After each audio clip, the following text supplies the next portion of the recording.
Fuck me, god damn it, my fucking clip fucked. It paused for no reason. It took me off my trail of thought. Whatever. I'll say it like this. Imagine you have a friend group of 4 people and only one of them is like your strongest, like actual bestie. And then even they can detect that the other 2 people in the group don't really give a fuck about you. It's like, okay, shout out to Talia for posting art and okay, like making excuses to never join calls and all sorts of bullshit and constantly posting about her sad life but never giving a fuck when you're going through it. How wonderful. Shout out to Katie. Well, Katie is young. It makes sense that she wouldn't 100% be calm. It makes sense. Uh, I mean, I don't know. Katie's young and going through a lot, but it's one of those things where it's like, I'll put it this way: I had a breakdown online, and out of Purple and Talia, the only thing I got was, "Tam, no," sad face, and from Katie, "Oh no, Tam," sad face. That shit did not eat. But as for Radial actually bothered to be like, "Oh, I would like to talk to you, Talia, sometime tomorrow if that works for you. I want to open the line of communication and have her there as a mediator and we can have a voice call." And then when I didn't respond 4 hours later, they sent me like money because they knew I was struggling with my phone bill. Very sweet of them. Very sweet. They're a good friend. I guess I'm just worried. I don't know how to feel. There's a lot of conflicting feelings and it all scares me, and I'll put it this way. Which do you feel about a puzzle? If I had to describe my friendship with C, I would describe it as a puzzle. Like a fucking. Imagine you have a bunch of necklaces that you really fucking love, and you hear there's also like a hidden gift inside all of the necklaces, but they're all tangled up in a ball, and you have to untangle them. You can do 2 things. You can either sit there and painfully untangle them and let your fingers get covered in all sorts of tarnishing and rust smell and silver nickel penny scent, and by the end of it, you have a big, beautiful hoard and maybe even something amazing and surprising by the end of it. Or, or, you can choose not to fucking do it. I'm leaning to choosing not to fucking do it because it's like, first off, Talia, you aren't a good friend. You're not a very good friend. You are only there, like, they forgot about me for years. They only remember me when I reach out to them. And even then, that's it. I'm just the pitiful person responding to them as they ignore me. They call that a lunchbox friends, where it's like, it's like in real life, a lunchbox friend is the type of person where you sit down, you have lunch together, but by the end of lunch period, you pack that shit up and go the fuck home or go back to work, and you do not resume any sort of real connection again. It is fake, falsified, surface level. She used to be someone I used to deeply care about, and even at some point I fell in love with her, but no one needs to know that. It's not really necessary now. And it's just like I don't do well with woes me people. I got enough woes. Come on now. And it's one of those things where it's like, okay, are you going to try to resolve your woes? Or are you going to sit there and just keep complaining, like, oh no, my family keeps fucking shitting on me all the fucking time? It's like, okay, then simply hang out with your family less. But I'll feel bad. Bitch, you feel bad already. You're getting disorders, multiple kinds of disorders that I will not disclose online in case you see this, but still, you are suffering in so many ways. And they don't give a fuck about you. Like, I don't know. I'm gonna say it. I think people who stay in touch with a strange family are fucking weak. I get it though. People want a sense of community and like never ending love. Even if it's from the worst source ever, they have it conditioned in their mind from society and their family that if they were to dare try and be without their family, they would kill themselves. But me, I knew that staying with my family would have guaranteed my death. I would at least like the chance to have my own fucked up life separate from them, so at least I can know I have full freedom to fuck up my life and even kill myself if I want to. But so far, so good. I no longer want to kill myself. Amen. Because I'm just happy I get to live and be alive and thrive and try new things that I would have never been able to do if things if I had stayed with my fucking family. But I meet people all the time where they have their pathetic self-fulfilling prophecies and they make me sick. I'm gonna admit it, I fucking hate those people. I don't give a fuck. I don't give a fuck. I'm not being nice about it anymore because it's like if you're one of those people where I tell you I love you and you think I hate you, or like I get it, some sweet nothings probably will not change deep fears in somebody, but still try. Fucking try. Because some of my biggest ops have ironically came from people where all they had to do was trust that they were loved instead of becoming versions I hated. But no, they let their insecurities and their projections and their fears get in the way, which caused them to act out and be fucking stupid. And here I am, ironically, trying to figure out if I want to be like them and just give up on trusting other people and always think that someone's going to have it out for me, that I'm going to talk and it's not going to be listened to, that I'm going to be disrespected. I could be one of those people. I could, and I know it would be foolish to push Ray C when he wants to come back. I mean, when they want to come back. Pardon my language. I'm sorry. It'd be foolish to try to end a good thing. But was it really a good thing? It was not that good of a thing because I got feelings for C. I did not need to reciprocate them to me. Amen. I just needed. I didn't need my feelings reciprocated. I asked for space. They. It, I know we have different time zones, so from their end, it was like they had like half a day of space and they wanted to see if they could come into my life early. For me, I wake up late and much later than they do. So from their perspective, it's like, okay, they got told they need space from me at 9 p.m., woke up at like 5 a.m. after probably not being able to sleep very well, and then by their version of like 3 p.m., 4 p.m., they tried to message me and get back in touch with me as if I could just be fine. But on my end, I am 3 hours back from them. We have different time zones. So from my perspective, it's like imagine you wake up at like noon, and then by 1 p.m. you're already getting spammed messages by the person who knew that you needed space from them. And then let's just say I learned recently that within the day, or not even full 2 days of space I had from them, they were having all sorts of like self harm thoughts, allegedly. Really depressing thoughts, terrifying stress dreams that they would wake up from in a cold sweat. They didn't eat for 2 days. Like, that's concerning levels of codependency, and I can't handle that. I'm flattered by it, but I can't handle it. And we were friends again, and it was going well until it wasn't, because then I realized, no, I really do need my space. If I don't have my space, my own personal triggers for my own personal romantic obsession and hyperfixation on my favorite person can really get in the way hard, and I don't want it to. I really don't want it to. I didn't want it to, but ironically, it did.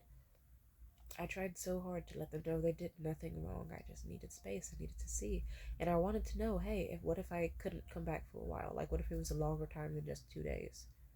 Would you be okay with just like Katie and Talia? Would you be okay with like, are you going to be okay? I need you to let me know. And then they had a cold response claiming, like, I can always make more friends than you, blah, blah, blah. I'll, like, it seemed like they were kind of standoffish.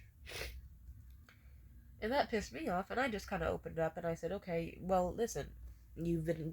I can't tell if certain things are just delusion on my behalf or not, but it seems like when you say make these certain posts online about wanting a relationship like right after a 7 hour phone call with me, or like certain mild flirtations here or there and all this other type of shit, like, and even when I posted about having a date, you ignored every tweet about it, excluding the one where I said I might cancel it. Like, I'm just saying, I don't know, certain things just aren't painting a good image for me.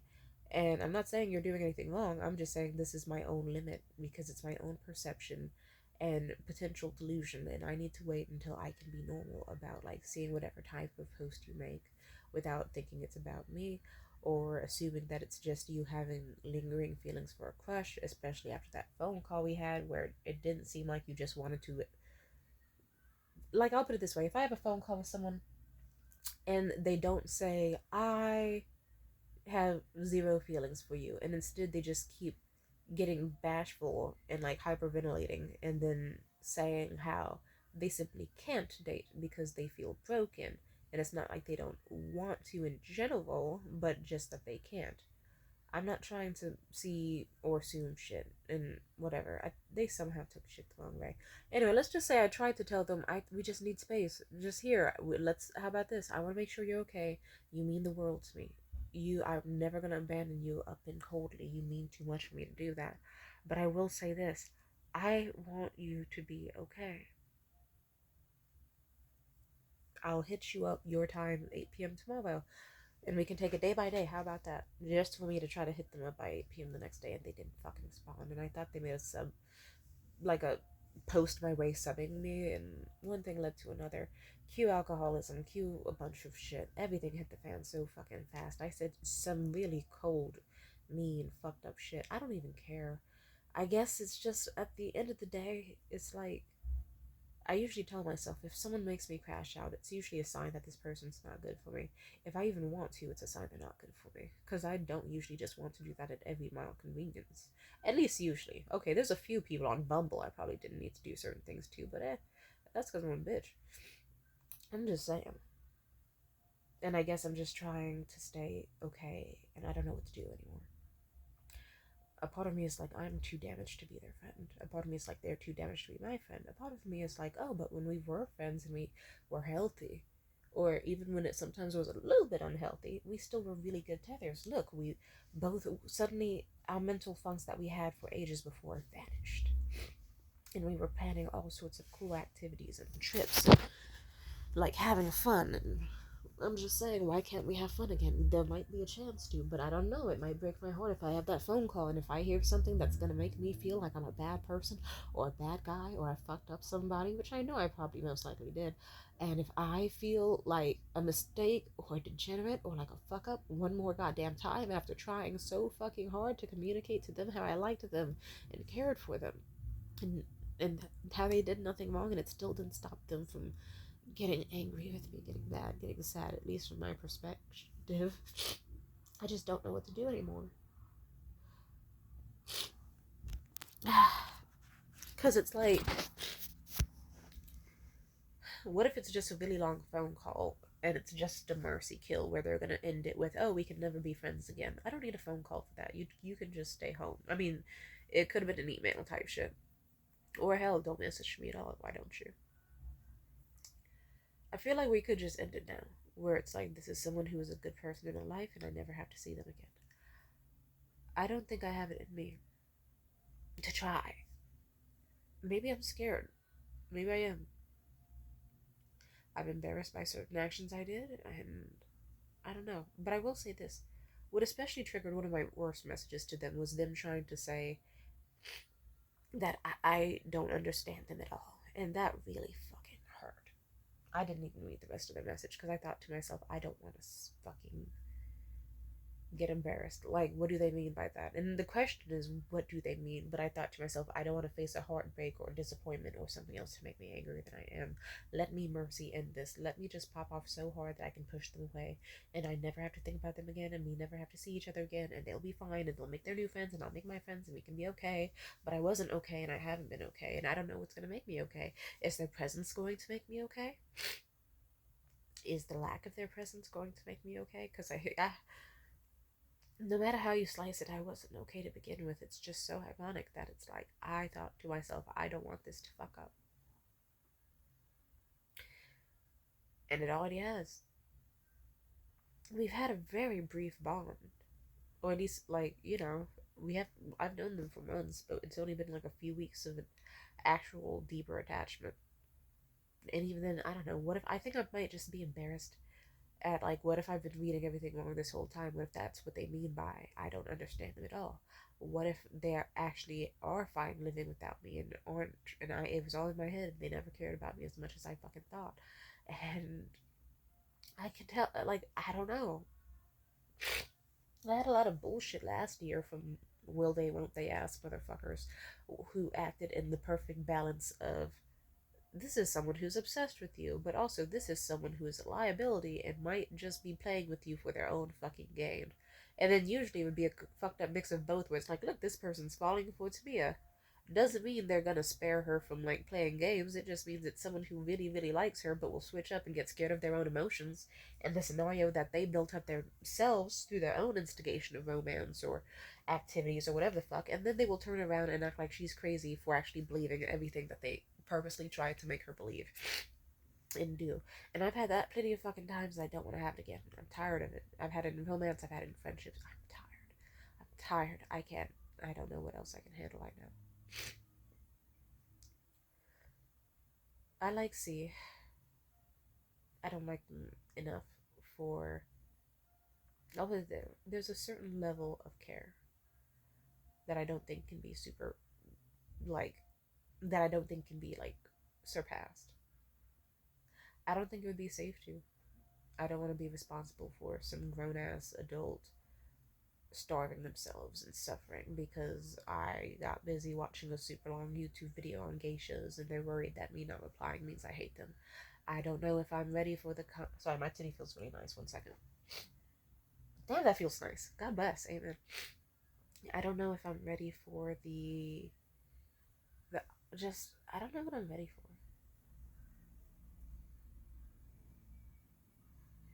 In an ideal world, none of this would have happened. I could have stayed friends with C, Talia, Katie. We could have all been in the Discord having fun.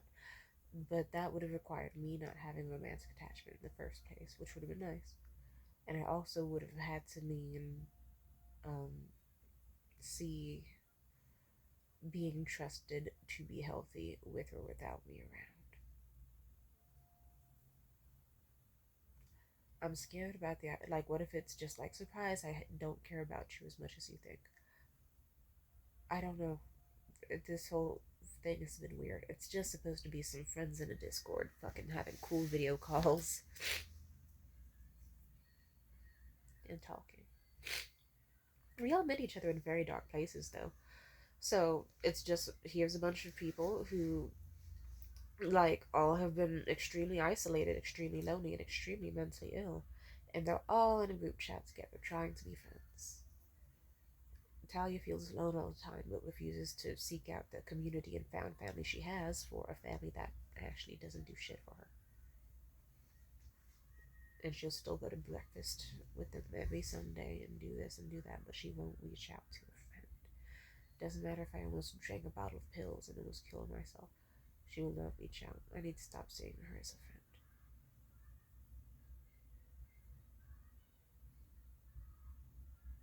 And then as for C, I like them. If you would have asked me like several days before, I would have said, C, I want us to be friends. I think we should have boundaries and lines in the sand. I think we should, like, have phone calls where we body double. But like, if you want to do back daily phone calls, sure, just within a certain time frame so you can go to sleep at a reasonable hour. If you want to, or we could do it like 2, 3 phone calls a week so that we still have like a day for space in between each like phone call and meetup and have something to look forward to and have lives and not get bored of each other. I think we should like limit flirtations, and that's fine. That's relatively easy. I think we should work on our chakras together so that you can do inner work and grow because eventually you get tired of like pouring love into someone and seeing them still hate themselves. It's like pouring fucking water from your fucking cup knowing that you need it more into a bucket that has a hole in it. So it'll require a lot of water and still will never truly be full, and it just quickly drains anyway. It's a waste of time, energy, and resources. I could just be watering my own garden, not trying to help them with their stupid bucket that doesn't even lead to water going anywhere. The water isn't used for shit, it just goes right back onto the cement. And it could be used for something much more useful. But I will admit, C and me had a good friendship because we poured into each other. I cared about what they said, they cared about what I said. We talked every fucking day, not every hour, almost every hour of the day. I would have a message from them or a reply, and it would be sweet. And I enjoyed that so much. And I liked them. I wanted things to just have healthy limits and boundaries. At this point, I don't know if it can anymore.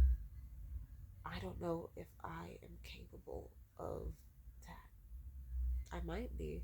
Maybe I'm just ironically the loser who has a self-fulfilling prophecy and a negative hope, and who thinks everyone's gonna fucking hate me and that it's not worth trying to make friends and love because they're all just gonna hurt you anyway, and no one's gonna hear you out or trust you or communicate well with you because several times my words have fallen on deaf fucking ears with C several times, and that's what led to our fights and issues because they won't fucking tell me how they're feeling, and by the time they did, it was too late, and it was fucking everything. Just, I don't think we're good for each other as much as we want to be. And I think we're at the point where they'll do fine without me, and I might kill myself without them. Who fucking knows? Maybe I could have a video call and try. I can be vulnerable and honest, and then afterwards, if it doesn't work out, I can slit my wrists on camera and make them watch. Man, I could make them watch. I can't tell if it's a part of my character. I can't tell if I'm joking or not, which is also very scary.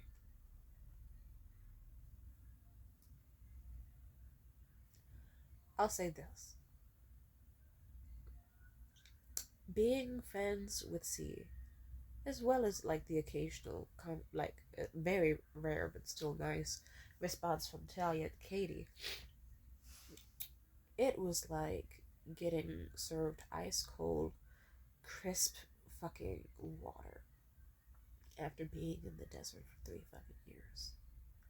I was so happy to just have a friendship where I was not lusted after or craved romantically, where it was as simple as a bunch of homies just having a good time. Just like a feel good TV show. No issues, no dilemmas. Just a bunch of awesome autistic people having a blast. And how did that go?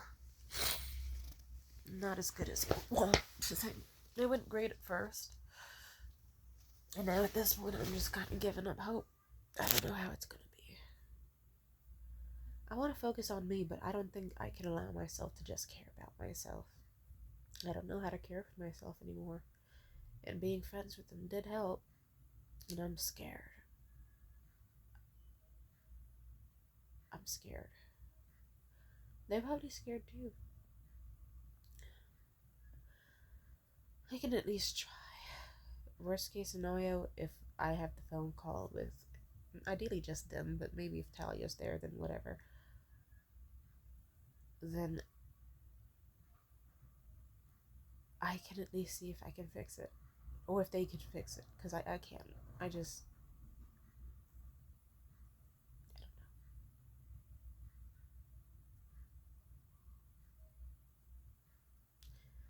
I should give it a chance. Hey, look, it was just 2222. It's not gonna go. A sign for miracles. I should have optimism in it. Worst case scenario, if it doesn't go down right, I can. I'm not gonna say I can kill myself, but that is one option.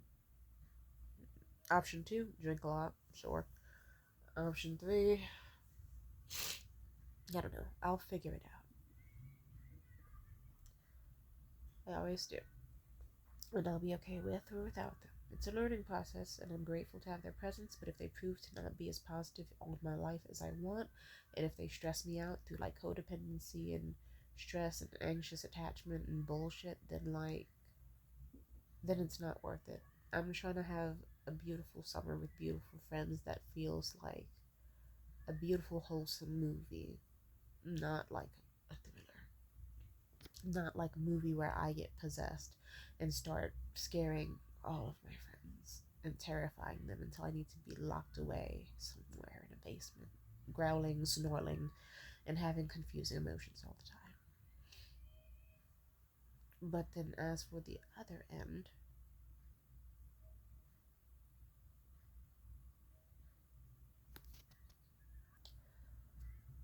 I know friendships have upturns and downturns. I guess I'm just trying to figure out, well, how bad is too bad? When is it going to be too bad? And I guess I should at least give it a chance so that then I can see it's like, okay, are you going to fulfill the self-fulfilling prophecy and make me realize I've been right all along, that you all are selfish, stupid people who should not be trusted and hate themselves too much to ever truly know how to love, communicate, and be cared for in a way that will benefit others? Or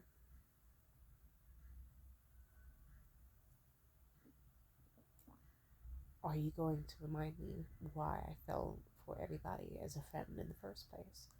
And we can go right back to happy times. Because that would be a blessing. I would love it to be back to like, oh, we can watch Kill Bill and I can bombard C with yeses about what video games they don't own, as they prove to me that yes, they do have that expensive of a collection where they have even Haunting Ground, and no one fucking owns Haunting Ground. How the fuck did you get Haunting Ground? On Steam, nigga. On Steam? Like, really? I'm fucking, it wasn't on Steam, but it was on a emulator service they have. But regardless, still wild as fuck, you know what I mean? Jesus, dude. Anyway, I'll be okay. And I guess I'll have a phone call and I'll see about it that way. Peace out.